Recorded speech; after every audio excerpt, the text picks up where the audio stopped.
السلام علیکم پیارے بچوں، آج میں آپ کے لیے ایک بہت ہی خوبصورت کہانی لایا ہوں، بھوکا شیر اور خالی غار۔ ایک گھنے جنگل میں شیر خان اپنا پیٹ پکڑ کر گھوم رہا ہے۔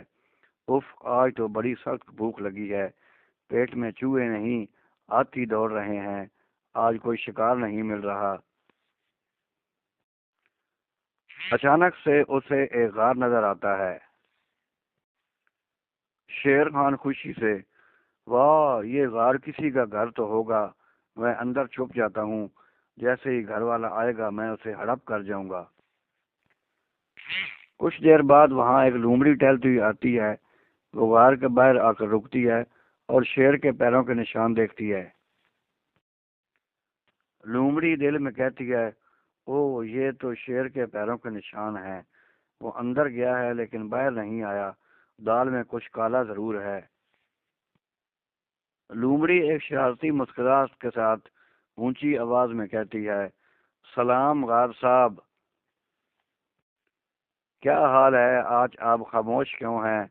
روز تو آپ مجھے جواب دیتے تھے۔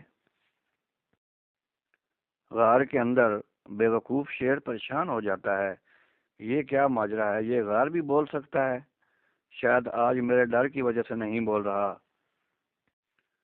اگر میں نے جواب نہ دیا تو لومڑی چلی جائے گی۔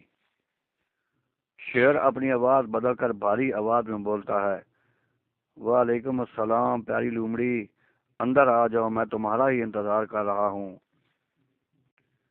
لومڑی زور سے ہنستی ہے اور پیچھے مڑ کر بھاگنے لگتی ہے۔ لومڑی ہنستے ہوئے کہتی ہے، اے بے وقوف شیر، کیا کبھی کسی نے غار کو بھی بولتے دیکھا ہے؟ اب تم وہاں بیٹھ کر پتھر کھاؤ، میں تو جا رہی ہوں۔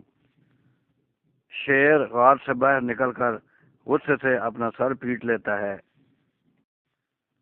پیارے بچوں، آپ نے دیکھا ایک چلاک لومڑی نے کس طرح شیر کو بے وقوف بنایا۔ میری آج کی کہانی کا سبق کہ ہمیشہ عقل سے کام لینا چاہیے، عقل طاقت سے بڑی ہوتی ہے۔ میری کہانی اچھی لگے تو لائک کریں، سبسکرائب کریں، انشاءاللہ مزید اس طرح کی اچھی اچھی کہانیاں آپ کو ملتی رہیں گی۔